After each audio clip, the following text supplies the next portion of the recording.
So Unit 5 is continuing and looking at applications of the derivative, but it's looking at kind of more what I like to call function analysis. So it's looking at behaviors of functions. This is where we really get into the meat of calculus, and really where you can start seeing how it applies to, like if you want to go into business or marketing or statistics, you're going to have to take calculus courses because all of those models require you to do calculus. So why does calculus apply to business? Basically, we're going to start seeing how that's going to start applying with today's lesson. It's because with calculus, what you can start to find with functions and things that model is you can do what we call optimize functions. Okay, so that is if I want to maximize profit, are business people interested in maximizing profit?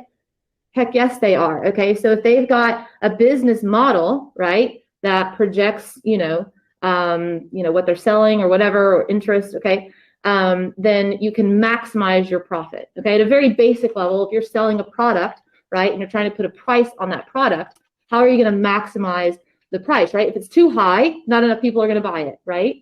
And you might not make enough money. If it's too low, too many people will buy it. You might not be able to produce enough, right? So you got to find that nice, balance point at where you're going to maximize profit. It's a really basic, concept, but it requires calculus in order to find that. Okay. How many of you have taken statistics or are in statistics currently? Okay, so most of you. But in statistics, what you look at is the least squares, like regression line. Okay, what is least squares? What is that doing? It's finding the least error, right? Or the least, what's it called? Residual, right? What does least imply? Okay, you're optimizing something. You know where all that comes from? Where those like formulas that you use in statistics? They come from calculus. It actually comes from multivariable calculus because you're dealing with multiple variables, multiple factors in statistics. Does that make sense? And so that's something that we actually do in my multivariable calculus class is we actually prove the least squared regressions line. And you can prove all these different statistics models that you do in statistics. Okay, so I just wanted you to see that calculus is in so many things that we do, and this is the basis of so many things we do. Okay, think physics, engineering, also things like that. Okay.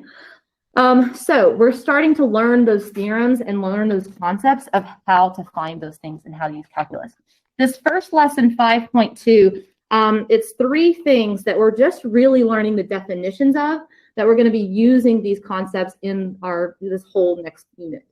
So 5.2 notes that the title is Extreme Value Theorem, Global versus Local Extrema, and Critical Points. Today, we're just learning those definitions. Okay, so let's start with the first one, extreme value theorem. This is our 3rd out of 3, what I like to call value theorems. Last class, or 2 classes ago, we learned what other 2 value theorems? Mean value theorem and intermediate value theorem. Okay, so this is the 3rd and final value theorem. Okay, it's called the extreme value theorem. So let's take a look. If a function is continuous on a closed interval, does it mention anything about differentiable? No. Okay, so only continuous. Then f of x has both an absolute maximum and an absolute minimum on the interval. I actually want to rephrase this a little bit simpler. Not simpler, actually. It actually looks more complex, but I want to rephrase it in a different way that's a little bit more mathy that I need you to make sure you understand how to read it. Another way of saying you have a maximum value is this is saying that there exists a value C such that f of c, for every x value in the interval from a to b, f of c will be greater than or equal to f of x for all x in between that interval from a and b. I just wanted to rephrase it in that way. It's, like I said, a more mathy way. But sometimes on multiple choice or concepts, you might see it phrased this way, and I want to make sure hey, that means I have an absolute max. Does that make sense? Everybody good on that phrasing? Likewise, for a minimum, you can do the same thing.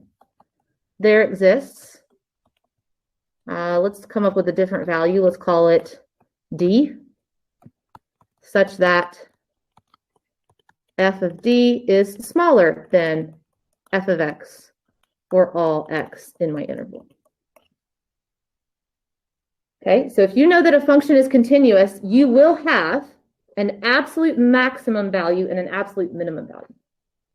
Okay, now let's talk about that word absolute. We saw this a little bit in pre-calculus, and that's the difference between an absolute. So there's two phrases here. It's global versus local. That's one way of talking about max and mins. Or we might see the phrase absolute versus relative. Let's talk about this for a second. Extrema. Extrema means extreme values. So extrema refers to either a maximum or a minimum. Everybody understand that? Okay. It's kind of like saying I have siblings. I have sisters, I have brothers, but overall I have siblings, right? I have extrema, I have maximums, minimums. Overall, they're called extrema. Not extrema, extrema. Okay, so we've got global and we've got local extrema. I've talked about this, I think, before in pre-cal. Like if I said, what's the absolute or the global on our globe? What's the absolute maximum point? Where is that located? Mount Everest. Now, I said, where is it located? Okay, and so that's Mount Everest. And then what is the maximum value? That would be the altitude of Mount Everest, correct? Okay. Now, there's also local extrema, right? Local to where we're located. There's a highest point in Texas, right? There's a highest point in the United States. That's not the global maximum, but it is the local maximum. Does that make sense? Okay. So on a given graph, you are going to have, if your function is continuous, you are definitely going to have a global max and a global minimum. But you might also have some highs and lows in between. Think hills and valleys. So looking at this picture, do y'all see the global minimum here is at B. Global max is occurring at that endpoint. But in between, I've got some highs and lows. And those are local max and mins. You can have multiple local max and mins. Does that make sense? Now, you will only have one global max or global minimum. Now, what I mean by that, it might occur at two different locations, but they will be the same what? They will be the same Y value, right? So I could have, like, let's say this graph continued down, and it kind of came down again at here. Does that make sense? You see how I've got hit that global minimum again down there? It occurs at a different X value, but is the minimum value the same? Yes, it's the same minimum value. Okay. Any questions about that? Is this related to the end behavior stuff we did in pre-cal? Yes. So this is like where we do turning points and calculate that? Absolutely. Yeah. Excellent, Arjun. Yeah. Yeah. So what he's saying in pre-cal, we graphed polynomials. And when we graphed those, we talked about where it's going to hit like the x-axis and stuff, but we didn't talk about the turning points because what does that require? Calculus. He talks about absolute max and min, but those turning points aren't necessarily absolute. Those are more going to be local or relative. Yeah, so global and absolute mean the same thing. And then local and relative mean the same thing. So y'all need to be familiar with both languages, both vocabulary words. All right, any other questions on that? So we're just getting the idea.